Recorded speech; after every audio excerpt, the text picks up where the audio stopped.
Good evening, everybody. Um, I would start by appealing to you to please understand with me. I'm a bit of an emotional person, and for tonight, more so, I I really can't speak like other people because I have a peculiar relationship with Herbert, very unique one. Herbert and I grew up. Herbert is the closest person I've ever known. We grew up. We have a year in between us. We started our lives together in Port Harcourt. Um,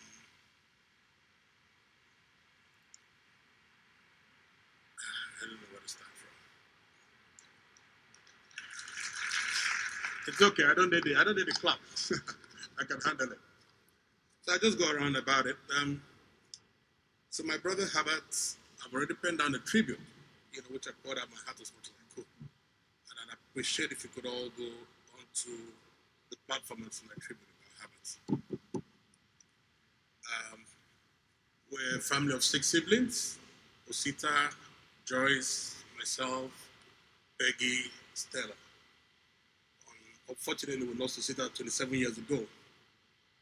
It wasn't an easy experience, and what that meant was that Herbert had to step up to take charge of the family as the first son after Osita had passed. Um, Obviously, we had an older sister, Joyce, but being the man in the family, Herbert had to take charge.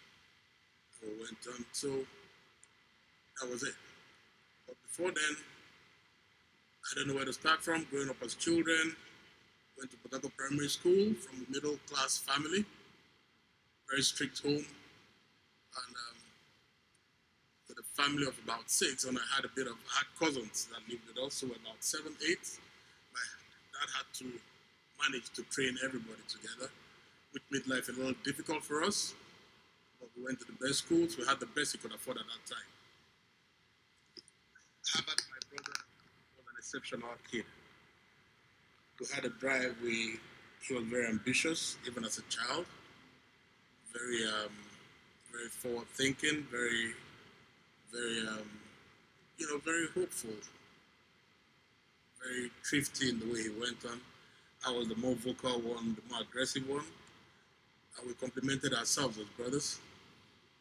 We're not very privileged to have had the perks other rich kids had. My dad could barely go beyond taking care of our school fees and keeping us together. School fees for the best schools.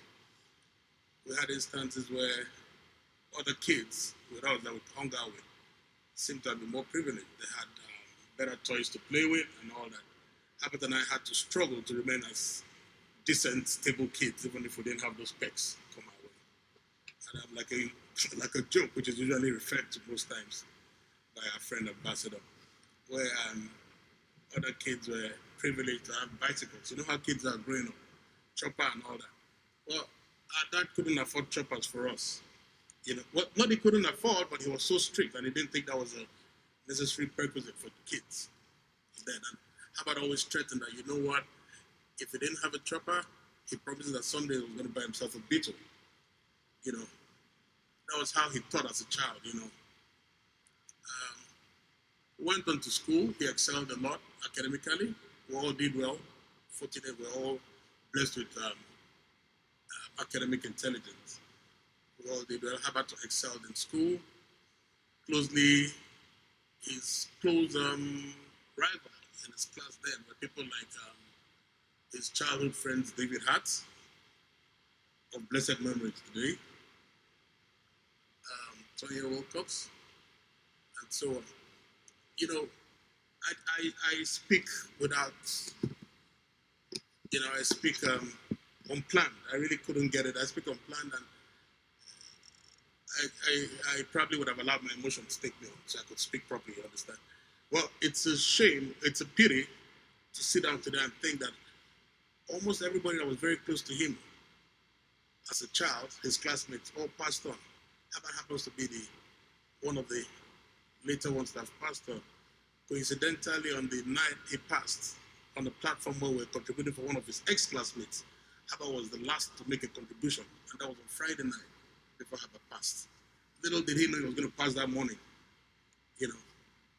So much has been in it. I really can't get my thoughts together. I'm just everywhere with emotions. And he was everything everybody has said. There's little more I can add to it. He was a great guy. He was a very compassionate person, love for kids, self-driven, you know, an achiever, a visionary, a dreamer. And to a large extent, God blessed him. He achieved it all. You know, he achieved everything. He probably most of what he would have liked, except that he didn't have the life he wanted. He didn't live long enough. You know, so we're left to just try to push his legacy and his dreams so far. And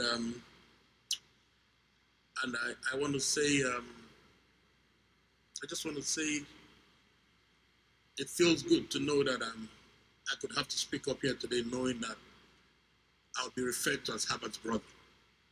It feels very good, you know.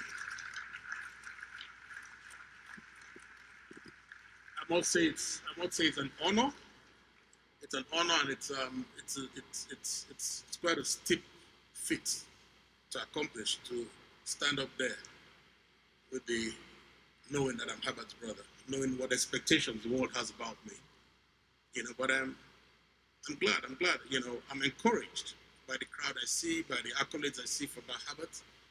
I feel very inspired. I feel happy, and you know, I begin to say to myself, did I need Herbert's death to understand how large Herbert was? As his blood brother, I never knew Herbert had all this clout. I knew Herbert being a great guy. I knew him for everything, but you know how it is. You take it for granted because you say he's your brother. You know him more. You know, but I'm glad. I'm encouraged. You know, I'm very encouraged to hear all this about Herbert, and you know, so much said about what he's done and what his dreams are. We all know what it is. I guess the greatest legacy he would have liked, you know, would have been to build up his foundation, which had a lot to do with which speaks to his heart towards children. Most importantly, his family, his kids. And, you know, it's funny. I kept marriage till very late. Till very, very late, I promise you. And, you know, maybe God has a humor man we can't understand. I gave birth. I had my first child barely a year ago. I got into fatherhood barely a year ago, and in less than a year after, I see myself inheriting 4 more kids: Tochi, David, Hannah, and Okachi.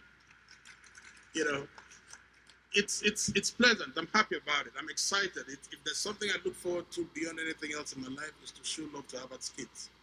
I like to prove to them. I know I might not do it as well as he would have done it, but I'd love to show them what their father meant to me. I don't have a choice. I don't know anywhere else to build. And then for whatever Herbert stood for, I'll be glad to do what we can. Myself, my wife, Chinea, my siblings, and my entire family would be very glad to serve, to do it, to the glory of God. And we've had a lot of support from Igboje, Herbert's brother, Herbert's twin, our family, Alhaji Aliko. I must say a lot of appreciation to him. Alhaji has been receiving guests at my father's house like it was his son that died. Same for the governor of Lagos State. Everybody has been so helpful and supportive. And you know, I don't know. For a day that has been the toughest day in my life, standing up here to talk to you guys is the toughest challenge I've ever had in my entire existence. In my entire existence. Until I stood up from my seat, I didn't know I could do this. I sat down there and I said, who knows Herbert better than I do in this hall? Nobody. Nobody messed up around with Herbert. Who was Herbert? Herbert was that brother of mine that took my underwears to learn how to swim. When he nearly got drowned, he came out and I took it back and he said to me, don't go in there. I insisted on taking my panties back from Herbert. I took it, went into the water, nearly got drowned myself. We got out, we laughed about it, and that was how I never learned how to swim. Same for Herbert. That was the guy I knew. That was the person I shared my life with. That was We took my dad back in the day. My dad had, he was a retired military personnel, and he was very insecure in the country. So my dad had acquired a long-range firearm. Herbert and I were trying to learn how to shoot a gun. I mean, look at what kids get up to. What didn't we do? We did the unspeakable.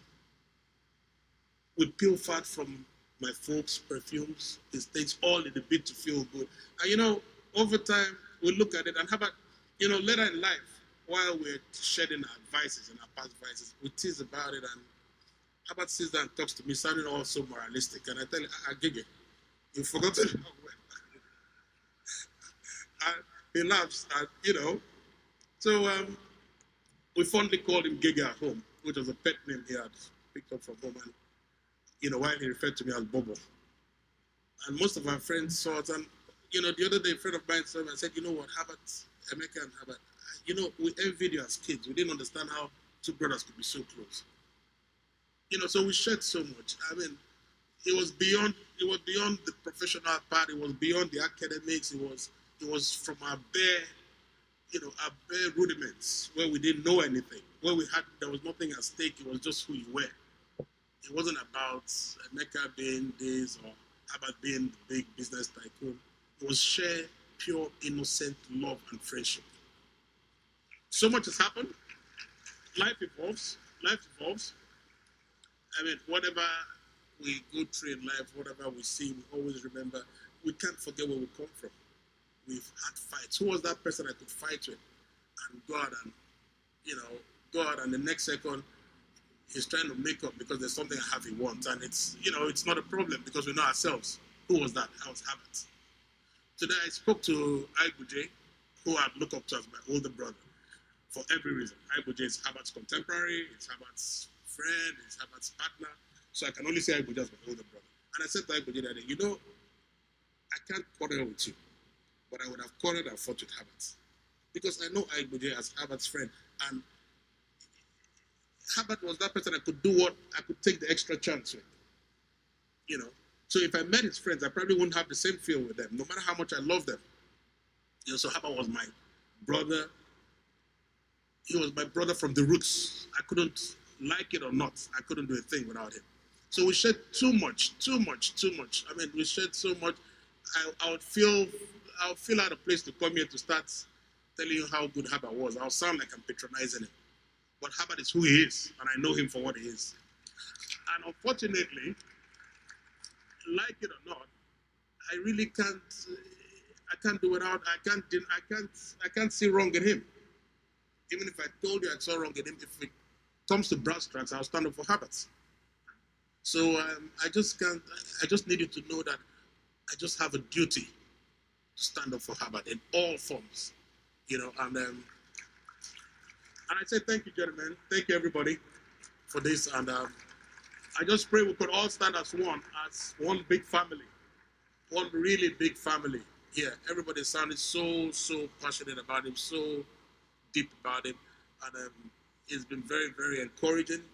I mean, having to see the attitude towards my parents, the love and affection shown to my family, it's incredible. I feel on top of the world. I tried crying, because it's unbelievable what happened to Herbert. You just can't comprehend it. It's like a fiction story that it could never have been written by the best scriptwriter in Hollywood. It's a dream. How does it happen? He had everything going. He had everything going. He was religious. I keep saying to people, couldn't something speak for Herbert in the spiritual realm when it was going to happen? Couldn't something say, hey, this gentleman has done this, let it not happen? So it just tells you, I mean, we're all as vulnerable as the next person.